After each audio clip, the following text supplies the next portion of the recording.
नमस्कार, स्वागत है आपका। आप देख रहे सी न्यूज़ भारत। मैं हूं आपके साथ इशिता। वक्त हो गया यूपी बुलेटिन का।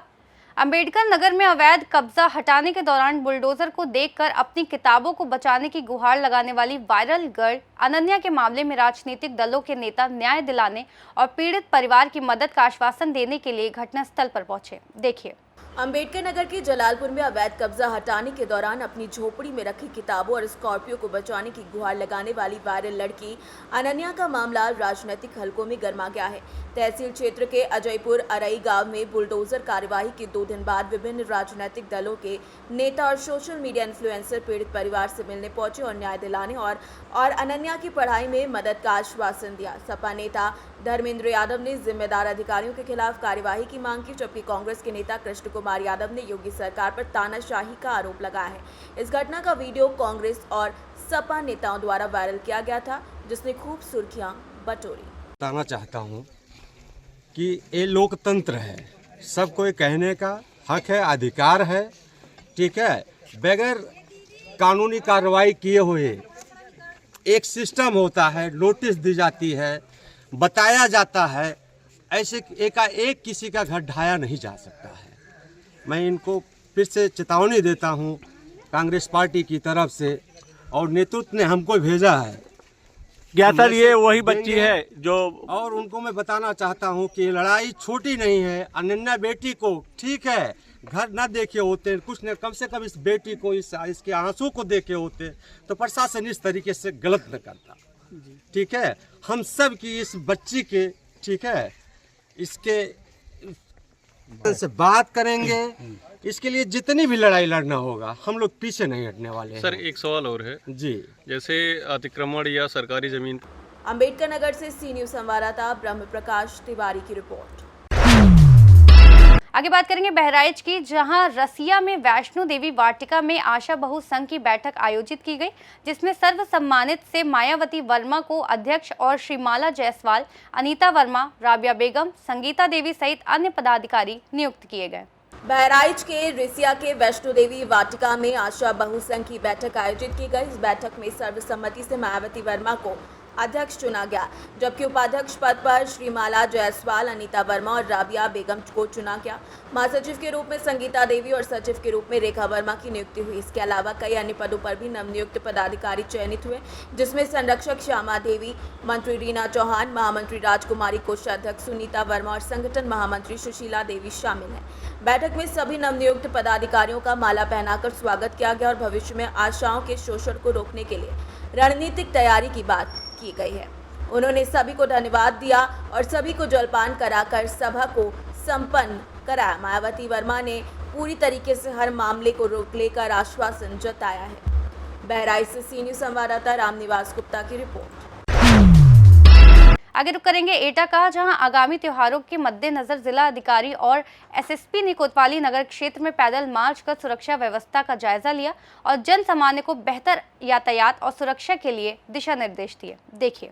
आगामी त्योहारों के मद्देनजर एटा पुलिस के प्रति आम जनता में विश्वास उत्पन्न करने के लिए जिलाधिकारी प्रेम रंजन सिंह और एसएसपी श्याम नारायण सिंह ने भारी पुलिस बल के साथ नगर क्षेत्र में पैदल मार्च किया। इस दौरान उन्होंने गोदाम चौकी, घंटाघर, जीटी रोड, मेहता पार्क, ठंडी सड़क और साथ ही साथ अन्य स्थानों का निरीक्षण किया, सुरक्षा व्यवस्था का जायजा लिया और अनावश्यक घूम रहे लोगों को सख्त हिदायत दी। व्यापारियों से सीसीटीवी कैमरे लगाने की अपील की गई और रोडवेज, बस स्टैंड और ई रिक्शा का सत्यापन करने के लिए दिशा निर्देश दिए गए। एटा से सी न्यूज़ संवाददाता लखन यादव की रिपोर्ट। आगे बात करेंगे झांसी की, जहां कस्बा सकरार में संघर्ष कोचिंग सेंटर में पुष्पेंद्र कुमार की लिखित अर्थमेटिक बुक का विमोचन किया गया, जिसमें प्रतियोगी परीक्षाओं में सफलता पाने के लिए छात्रों को मार्गदर्शन दिया गया। झांसी के कस्बा सकरार में संघर्ष कोचिंग सेंटर और में उसके निर्देशक पुष्पेंद्र कुमार द्वारा लिखित अर्थमेटिक बुक का विमोचन किया गया। इस अवसर पर ग्राम के वरिष्ठ पत्रकार जयसिंह सिसोदिया, हरिचंद्र सिंह विद्रोही, धर्म प्रकाश चौरसिया और डॉक्टर अभिजीत मंडल ने पुस्तक का विमोचन किया। इस पुस्तक में छात्रों को प्रतियोगी परीक्षाओं में सफलता प्राप्त करने के उपाय बताए गए। हरिचंद्र सिंह विद्रोही ने छात्रों को सफलता के तरीके बताए, जबकि धर्म प्रकाश चौरसिया ने प्रतियोगी परीक्षाओं में सफलता के लिए नई तकनीक और गहन अध्ययन की आवश्यकता पर जोर दिया। डॉक्टर अभिजीत मंडल ने छात्रों को खान पान और समयबद्ध अध्ययन की सलाह दी। इस कार्यक्रम में कोचिंग सेंटर के अध्यापक और कई छात्राएं उपस्थित रहीं। झांसी से सी न्यूज संवाददाता अंकित साहू की रिपोर्ट। बात करेंगे कन्नौज की, जहां डॉक्टर राम मनोहर लोहिया की जयंती पर सपा कार्यालय में विशेष गोष्ठी आयोजित की गई, जहां कार्यकर्ताओं ने उनकी मूर्ति पर माल्यार्पण कर श्रद्धांजलि अर्पित की और उनके सिद्धांतों पर चलने का संकल्प लिया। कन्नौज में डॉक्टर राम मनोहर लोहिया की जयंती पर सपा कार्यालय में विशेष गोष्ठी का आयोजन किया गया। सपा कार्यकर्ताओं ने राम मनोहर की मूर्ति पर माल्यार्पण कर उनको याद किया। कार्यक्रम में जिले भर के सपा कार्यकर्ताओं ने हिस्सा लिया। उसके बाद राम मनोहर लोहिया पार्क पहुंचकर सपा कार्यकर्ताओं ने उनकी मूर्ति पर पुष्प चढ़ाए और वहीं कार्यकर्ताओं ने उनके सिद्धांतों पर चलने का निर्णय लिया। वहीं पर छिबरामऊ से पूर्व सपा विधायक अरविंद यादव ने बताया कि हम लोग डॉक्टर राम मनोहर लोहिया के आदर्शों पर चलने वाले हैं। उनकी जयंती पर हम लोगों को उनको याद करने की ज़रूरत है और उन्हें श्रद्धांजलि अर्पित कर रहे हैं। श्रीमान जी, आज ये किस उपलक्ष्य में आपका कार्यक्रम था? आज हमारे पार्टी के जिले के सभी नेताओं के साथ हम लोगों ने डॉक्टर राम मनोहर लोहिया जी की 115वीं जयंती के उपलक्ष्य में यहाँ पर पार्टी के द्वारा कार्यक्रम रखा गया। जिले के सारे नेता हमारे आए।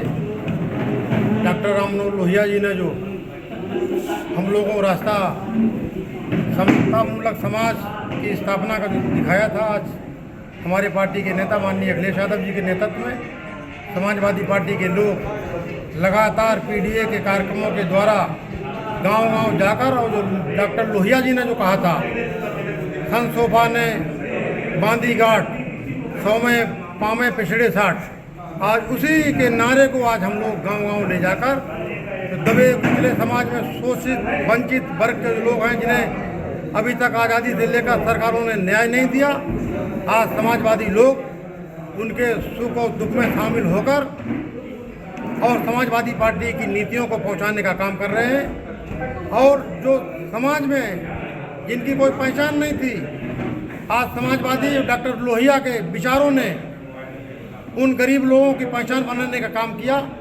आज वो लोग हमारे गांव देहात के किसान लोग उन्हीं के रास्ते के कारण आज हमारे देश के मजबूत हुए हैं और लगातार समाजवादी पार्टी के राष्ट्रीय अध्यक्ष उन्हीं लोगों के लिए काम कर रहे हैं। जब तक सबको न्याय नहीं मिल जाएगा तब तक हमारी लड़ाई इसी तरीके से जारी रहेगी। कन्नौज से सीनियर संवाददाता महेश गौर पप्पू की रिपोर्ट। फिलहाल इस बुलेटिन में बस इतना ही। देश और दुनिया की तमाम बड़ी खबरों के लिए देखते रहिए सी न्यूज़ भारत।